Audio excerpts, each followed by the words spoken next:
মিয়া তোমার আমি কইছি রাইত 11টায় এই দরজা তুমি তালা লাগাই দিবা। বাইরের কেউ যদি আহে তাহলে তুমি খুলবা না, আমার গিয়ে তুমি খবরটা দিবা আগে। আর তুমি কিনা কাবিলার আটকে রাখছ, এই তোমার মাথা ঠিক আছে? কাকা আপনি তো নাম উল্লেখ করে ফোন নাই যে কাবিলা বাইরে আসলে আপনারে ফোন দিতে, আমি তো কি করবো কাকা? আর নাম উল্লেখ করতে হইব কি লিগা? তুমি জানো না কাবিলা উপরে থাকে আর হেরা যে নাবিলার বন্ধু, তুমি জানো না এটা? ঠিক আছে কাকা, আমি তো হুকুমের গোলাম কাকা।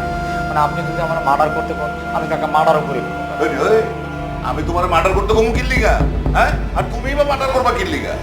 এত হুজুর হুজুর করবা না, বুঝছো? অতিভক্তি করলাম চোরের লক্ষণ, আমার সুবিধার মনে হইতেছে না। জি কাকা। হয়েছে, এলা গেট লাগা ঘুমায় বড়।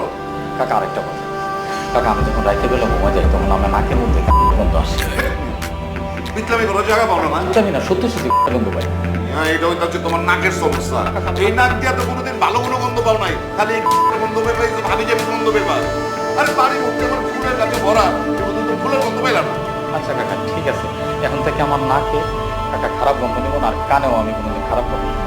আর মুখ দিয়ে কোনো খারাপ কথাও কইবা না। ঠিক আছে। গেট লাগা দাও।